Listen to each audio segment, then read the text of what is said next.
కరీంనగర్ భగత్ నగర్లో మొన్న రాత్రి జరిగినటువంటి దోపిడీ కేసులో కొంత పురోగతి సాధించారు పోలీసులు.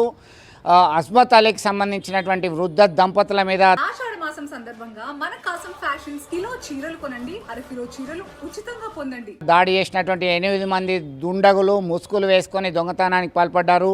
దీనిలో మారణాయుధాలు ఉపయోగించారు. దానిలో భాగంగా కింద ఉన్నటువంటి 2 బైకులని చోరీ చేయడం జరిగింది. అవి కాస్త జమ్మికుంట సమీపంలో దొరికాయి. అక్కడే వదిలేసి మరి రైలు మార్గం ద్వారా జమ్మికుంటలో ఎక్కారా లేదా వేరే రైల్వే స్టేషన్ దగ్గర వెళ్ళారా, ఎటు వెళ్ళారు?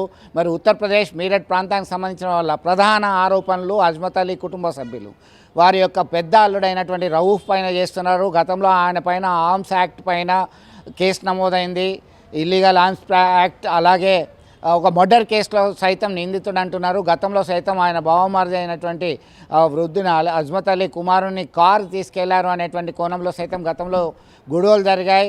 దీనిలో భాగంగా వారే అనేటువంటి అనుమానాలు వ్యక్తమవుతున్నాయి. దీనిలో భాగంగా మొన్న రాత్రి వచ్చినటువంటి దొంగలు పెద్ద ఎత్తున దోపిడీకి పాల్పడ్డారు. అందరినీ చితకబాదారు, డమ్మీ పిస్టల్తో బెదిరించారు, కత్తితో గాయపరిచారు. దీనిలో పోలీసులు సంఘటనా స్థలానికి వెళ్ళి అన్ని రకాల ఆధారాలను సేకరిస్తున్నారు. ఈ క్రమంలోనే ఏం జరిగింది అసలు అనేటువంటి కోణంలో పెద్ద ఎత్తున సీసీ ఫుటేజ్ని పరిశీలిస్తే ఈ 2 బైక్లను స్వాధీనం చేసుకున్నారు పోలీసులు. అన్ని కోణాల్లో మేము ఆరాధిస్తున్నాం, త్వరలోనే ఈ కేసును ట్రేస్ అవుట్ చేస్తామనేటువంటి ప్రాథమికంగా పోలీస్ కమిషనర్ గౌస్ ఆలం చెప్పడం జరుగుతుంది. ఇప్పటికే పలు టీంలు రంగంలోకి దిగాయి.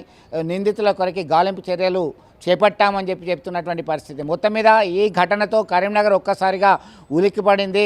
వరుస దొంగతనాలు, మొన్నటికి మొన్న పిఎంజే జ్యువెలరీలో జరిగినటువంటి దోపిడీ వ్యవహారమే ఇంకా మరొక ముందే మరి అంతర్జాతీయ సంబంధించినటువంటి క్రిమినల్ సెంటర్ అయ్యారా, దొంగల ముఠా ఎంటర్ అయింది.